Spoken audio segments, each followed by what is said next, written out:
윤석열 전 검찰총장 재직 당시 고발 사주 의혹과 관련해 대검찰청과 공수처가 조사에 속도를 내고 있습니다. 고발 사주 의혹 제보자의 공익신고자 요건 충족을 두고는 대검과 권익위가 이견을 보였습니다. 김하희 기자입니다. 대검 감찰부는 뉴스버스에 고발 사주 의혹을 전달한 제보자가 공익신고자 요건을 충족한다고 밝혔습니다. 제보자가 지난주 대검에 공익신고서를 제출한 것을 감안하면 이례적으로 신속히 입장을 낸 것입니다. 그러자 일각에선 언론에 공개된 내용은 공익신고가 될 수 없다며 법조항 위반 지적이 나왔습니다. 권익위도 공익신고자 최종 결정 권한은 수사기관에 없다며 권익위 판단이 아직 이루어지지 않아 공익신고자로 전환된 게 아니라고 밝혔습니다. 논란 속에 대검 감찰부는 제보자가 낸 휴대전화 등을 분석하며 진상조사에 속도를 내고 있습니다. 손준성 전 대검 수사정보정책관의 고발장 작성 전달 여부나 윤석열 전 검찰총장의 개입 여부가 쟁점입니다.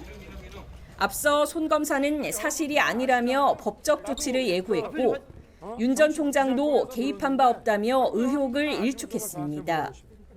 박범계 법무부 장관은 대검이 판단할 시점이라면서도 수사 주체를 언급하며 수사 전환 가능성을 시사했습니다.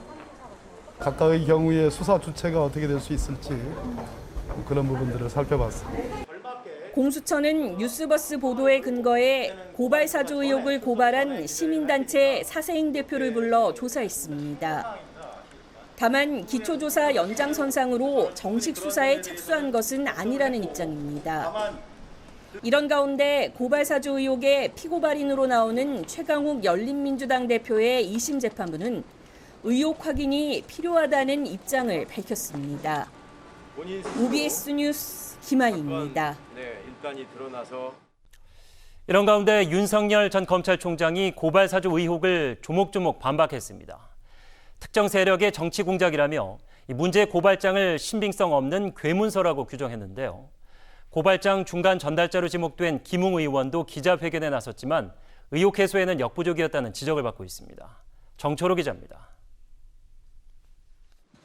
긴급 기자회견을 자청한 윤석열 전 총장, 고발 사주 의혹을 정면으로 반박했습니다. 작성자도 출처도 불분명한 괴문서 수준의 문건에서 비롯된 의혹이 일파만파 퍼지는 걸 두고 볼 수 없다는 겁니다. 저 자체도 수사에서 배제가 됐어요. 무슨 그거를 야당을 통해 갖고 고발을 시켜 갖고 뭘 어쩌자고 한다는 겁니까? 상식에 맞아야.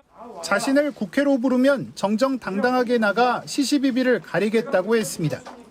국민들에게도 정치 공작에 현혹되지 말라고 했습니다. 김대엽 사건이나 기한건설 사건 같이 그렇게 허무맹랑한 일에 허물어지고 판단을 잘못하실 분들이 전 아니라고 생각합니다. 그리고 이런 정치 공작, 제가 그렇게 무섭습니까? 앞서 고발장 중간 전달자로 지목된 김웅 의원은 고발장을 작성하지 않았다고 말했습니다. 고발장을 받았는지 기억나지 않고 확인할 방법도 없다며 수사기관이 밝혀달라고 했습니다. 현재 저에게는 기록이 남아있지 않고 그 진위 여부는 제보자의 휴대전화와 손모 검사의 PC 등을 기반으로 조사기관에서 철저히 조사하여. 하지만 고발장을 누가 전달했는지, 윤석열 전 총장이 관여했는지 등이 해소되지 않은 채 혼선만 키웠다는 지적이 많습니다. 김웅 의원이 유승민 캠프에 몸담았던 만큼 유승민 전 의원에게도 악재가 될 수 있는 데다 진실 공방은 야권 전체에도 큰 타격입니다. OBS 뉴스 정철호입니다.